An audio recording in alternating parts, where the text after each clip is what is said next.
Who would you say are the top six now? If Leicester are in there, who's dropped out? Well, Liverpool are in there, United are in there, City are in there, Chelsea are in there, Tottenham and Leicester in the last few years, I would say. Arsenal fans will probably come up with some stat now that, because they think I hate them anyway.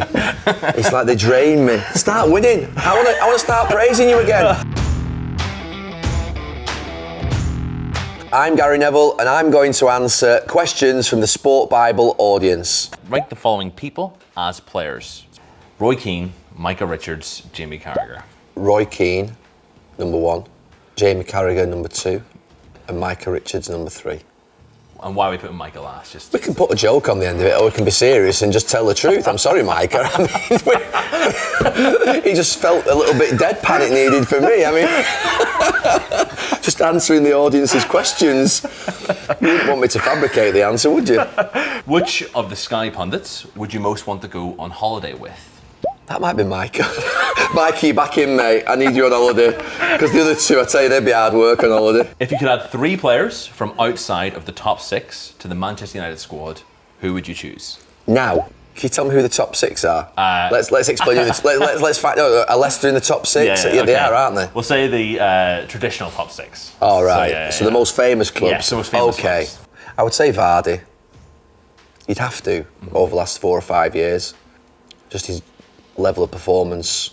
But I think Leicester are in the top 6, by the way. So I disagree with the way in which it's been put together. I think I'd be going for 3 Leicester players, to be honest with you. Probably going Ndidi, Vardy. I'd go Seamus Coleman. Just over the years, I think he's been brilliant fullback at Everton. So you're talking to me, yeah. If it's now, maybe Seamus Coleman, Vardy, and Ndidi. You're talking more Seamus Coleman back in the day. Yeah, Seamus Coleman probably 4 or 5 years ago. Yeah, 3 or 4 years ago. Who would you say are the top 6 now? If Leicester are in there, who's dropped out? Well, Liverpool are in there, United are in there, City are in there, Chelsea are in there, Tottenham and Leicester in the last few years, I would say. Arsenal fans will probably come up with some stat now that, because they think I hate them anyway. It's like they drain me. Start winning. I want to start praising you again. And then speaking of Arsenal fans, we've got a question here. What's your opinion now of the fan channels like Arsenal Fan TV and those type of people? Relevant, needed, important in terms of messaging. What you've got is club media, vanilla, scripted, inoffensive, bland. You've then got sort of what would be broadcast, which is polished, high spend, an element of detail, analysis, truth. And then you've got fan channel media, which is raw, passionate. It's not polished. Sometimes it's not articulate, but it's passionate, it's real, and it's raw. And you need all 3 of those. Oh, and you've got SPORTbible. Where are you, by the way? Somewhere in the middle. We're somewhere between broadcast and a fan channel. Could you ever be tempted back into management? No. The right. No, I don't know why I was ever tempted into management. No, never in a million years. Not going to happen. Not even if United, say, came knocking, or... United aren't going to come knocking. In your time as being a pundit, what's been the best game that you've been to during that time as a pundit or as a co-commentator? Special, but not in a special good way, has to be being in the stadium for the Aguero goal. Thinking that I was in the best place in the world as a Manchester United fan that day. In that stadium, they were gone, they were done. Oh my God, I can't wait for the end of this game. This is unbelievable. They've all gone, all the cameras are here, the trophies here. There's no one at Sunderland. There's no one up there. And then he goes and scores, and oh my God. I've gone from there to like that inside like a minute and a half.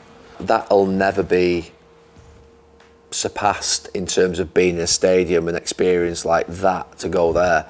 In terms of, it wasn't special, but it was special in terms of a feeling of going from sort of like, I've never seen anything like that. I have. Bayern Munich, 99, Nou Camp. I have seen it before, but not been on the other end of it. It's the last minute of a game, chancing just inside the box. Who would you rather have, Kane or Ronaldo? I've been knocked out of 2 tournaments where Ronaldo's scored the winning penalty. And as he's walked up, I've never thought for 1 second that he's going to miss. We're out. We're done. He's cold. Horrible mindset. Wants to win everything. Horrible in a good way. Do you know what I mean? He's brutal. Success to him is just, he needed. It's his drug, success. Being a champion is him. So for me, because I played with him, I'd have to say him for my life, because I think he'd always deliver in a big moment. Both of them I think I would back, but just Cristiano because I played with him, and he's just proven it over 20 years now. Which ground that you played at had the best atmosphere? Ibrox. Honestly, we played them up there in the Champions League game, and Celtic Park was incredible. Turkey, Istanbul, Galatasaray is probably the most ferocious atmosphere that I've ever seen. But Ibrox is definitely the loudest. I remember before the game, at the point around kick-off just before, and I don't think I've heard noise like it. And that's all the great stadiums around Europe and the world. It was unbelievable. It was absolutely unbelievable. Where do you think Salford City will be in 10 years' time? I'd like to think the Championship, and that would be amazing. Premier League would be a utopia.